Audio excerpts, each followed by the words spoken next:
여러분 안녕하세요. 오늘 우리가 파헤쳐볼 주제는요. 정말 누구에게나 일어날 수 있지만 막상 내일이 되면 눈앞이 캄캄해지는 그런 문제입니다.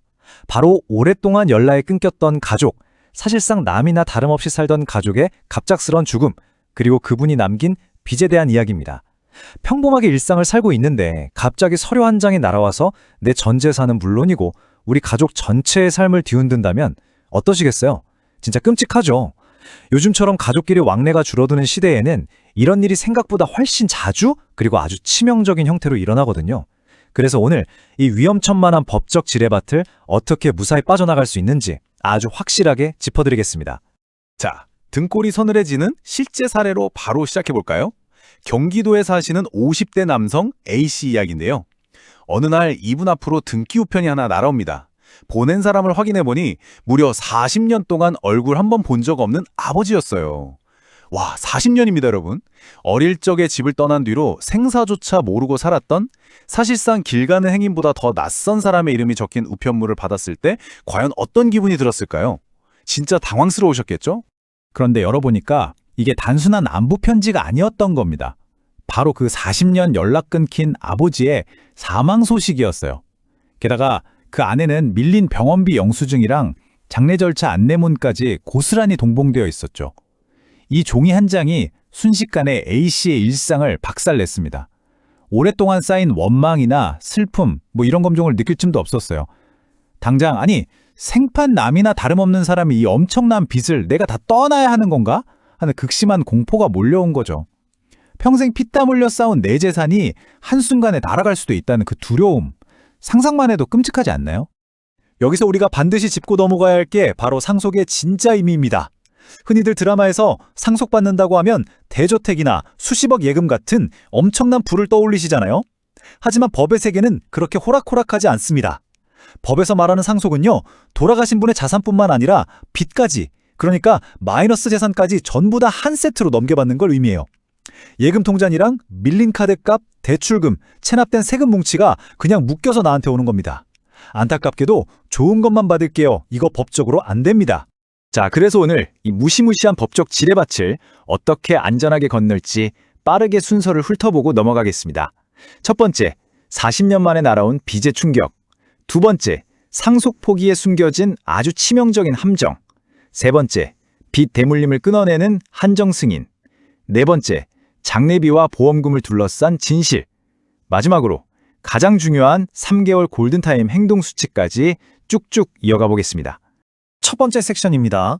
40년 만에 날아온 빚. 갑작스럽게 부고를 받았을 때 벌어지는 초기 상황부터 한번 볼까요? 사람이 갑자기 이런 엄청난 문제에 부딪혀서 패닉에 빠지면 어떻게 할까요? 당연히 스마트폰부터 꺼내서 인터넷 검색창을 두드리겠죠. 커뮤니티 같은 데 다급하게 질문을 올립니다. 그럼 어떤 답변들이 달리는지 아세요? 아유, 골치 아프니까 무조건 상속 포기부터 빨리 하세요. 장례 치르면 빚 다 떠안게 되니까 시신도 인수하지 마요. 보험금? 그거 절대 건드리면 큰일 납니다. 진짜 무시무시하고 단정적인 말들이 막 쏟아집니다. 근데 여러분, 이게 진짜 위험한 겁니다. 이런 검증되지 않은 파편화된 정보들 때문에 사람들이 오히려 패닉에 빠지고 돌이킬 수 없는 치명적인 재정적 실수를 저지르게 되는 거거든요. 이어서 두 번째 섹션, 상속 포기의 치명적인 함정을 살펴보겠습니다.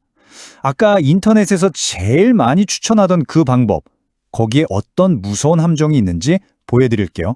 여기서 우리가 주의 깊게 봐야 할 게 바로 이 두 가지 선택지의 차이입니다. 상속 포기랑 한정 승인인데요. 상속 포기는 말 그대로 재산이든 빚이든 다 나 안 받겠습니다 하고 손을 털어버리는 거예요. 서류도 간단하고 절차도 엄청 쉽죠. 반면에 한정 승인은 고인이 남긴 재산의 한도 내에서만 빚을 갚겠다는 조건부 승인이에요. 이건 재산 목록, 빚 목록 하나하나 다 특정해야 해서 절차가 꽤 복잡하고 번거롭습니다. 그러니 당장 빚더미에 깔릴 것 같아 무서운 사람 입장에서는 서류 몇 장으로 깔끔하게 끝날 것 같은 상속 포기가 훨씬 매력적으로 보일 수밖에 없겠죠. 그런데 말입니다. 가장 단순해 보이는 이 상속 포기 뒤에는 정말 끔찍한 악몽이 숨겨져 있습니다.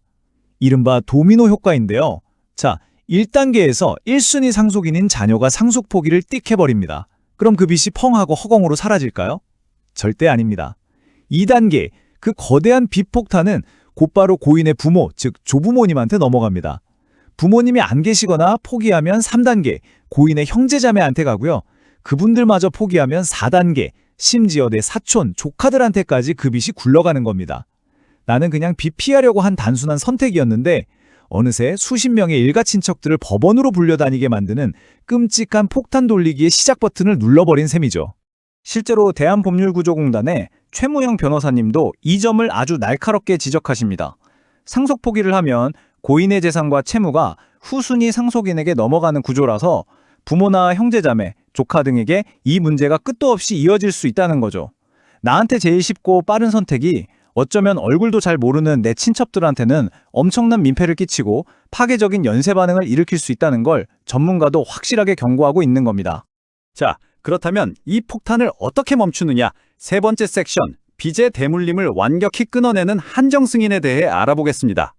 앞서 상속 포기의 끔찍한 도미노를 보셨다면 이제 진짜 해결책을 아셔야겠죠. 한정 승인은 여러분과 여러분의 가족을 보호할 아주 강력한 법적 방패입니다.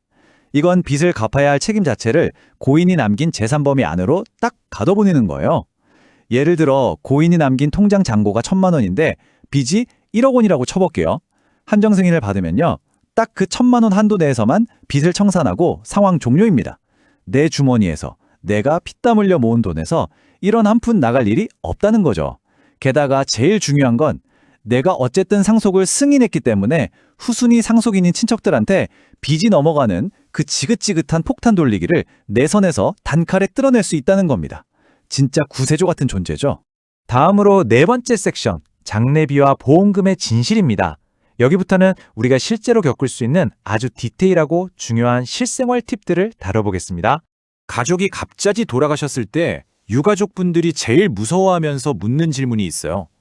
내가 총대 메고 시신 인수해서 장례 치러드리면 나중에 법적으로 네가 장례 치렀으니까 빚도 네가 다 갚아라. 이렇게 되는 거 아니야? 슬픔을 추스를 겨를도 없이 이런 현실적인 공포가 밀려오니까 결국 고인의 마지막 가시는 길조차 외면하고 시신 인수를 포기하는 진짜 가슴 아픈 비극이 생기기도 합니다. 하지만 여러분, 여기서 팩트체크 확실히 하고 가겠습니다. 법률 전문가들의 대답은 단연코 아니오입니다. 인터넷에 떠도는 아주 질 나쁜 헛소문이에요.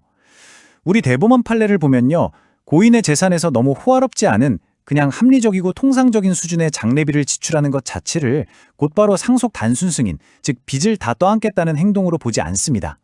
돌아가신 분에 대한 최소한의 도리를 다해서 기본 장례를 치른다고 해서 갑자기 여러분한테 수억 원의 빚더미가 쏟아지는 건 아니니까요. 이 부분만큼은 안심하시고 마지막 예우를 갖춰 보내드려도 됩니다. 자, 그런데 여기서 진짜 눈 크게 뜨고 보셔야 할 내용이 나옵니다. 안전한 행동과 여러분을 파멸로 이끌 수 있는 치명적인 실수를 구분해놨는데요. 금융감독원 조회 서비스로 빚이 얼마나 있는지 알아보거나 내가 수익자로 지정된 내 생명보험금을 타거나 변호사 상담받는 거, 이건 아주 당연하고 안전한 겁니다. 근데 절대 해서는 안 될 치명적인 실수들이 있어요. 채권자가 막 전화해서 독촉한다고 무서워서 고인 통장에서 돈 빼서 빚을 갚아버린다거나 고인 명의 예금을 마음대로 인출해서 쓴다. 이러면 끝입니다. 이런 행동은 법적으로 고인의 재산을 처분한 걸로 간주돼서 상속 포기고 한정 승인이고 다 날아가고 그 어마어마한 빚을 온전히 혼자 다 떠안게 됩니다. 진짜 조심하셔야 해요. 이제 대망의 마지막 5번째 섹션, 3개월 골든타임 행동 수칙입니다. 지금부터는 아주 치열한 시간 싸움입니다. 여러분이 부고를 듣자마자 당장 실행에 옮겨야 할 명확한 로드맵을 딱 짚어드릴게요. 부고를 안 지 1일에서 7일차, 첫 일주일 동안은 지체하지 말고 금융감독원에 상속인 금융거래 조회 서비스를 신청하세요. 이걸로 은행 예금, 대출, 보증 선고까지 숨은 자산과 빚을 샅샅이 스캔해야 합니다. 그리고 정보가 보이는 2주에서 4주차 사이에는 파악된 자료를 바리바리 싸들고 법률 전문가를 찾아가세요.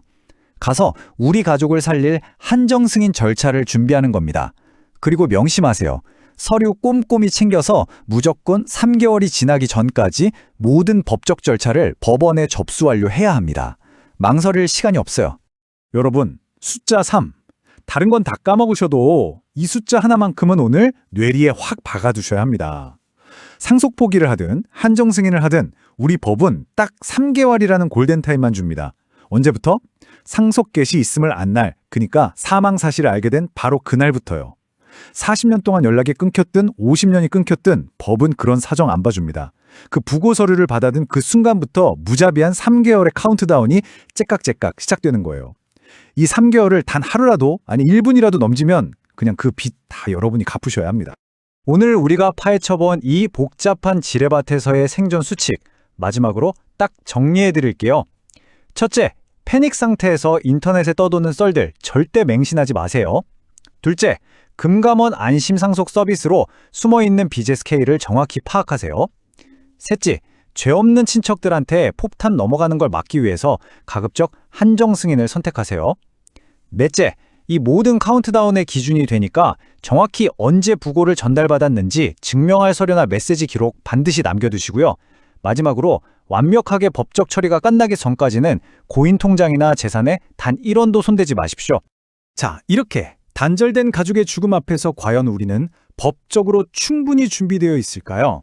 요즘 참 씁쓸하게도 사회가 파편화되면서 가족과 연 끊고 홀로 돌아가시는 고독사 문제가 우리 사회의 짙은 그림자가 되었습니다.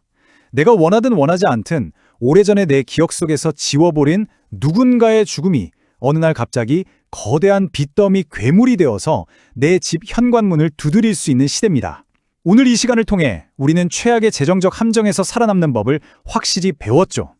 하지만 이런 법적인 제도를 아는 것을 넘어서 오랫동안 멀어졌던 가족의 부고를 들었을 때 과연 나는 침착하게 대처할 마음의 준비가 되어 있는지 한 번쯤 깊게 고민해봐야 하지 않을까요? 이 묵직한 질문을 여러분께 던지며 오늘 준비한 내용은 여기서 마무리하겠습니다. 끝까지 함께해 주셔서 감사합니다.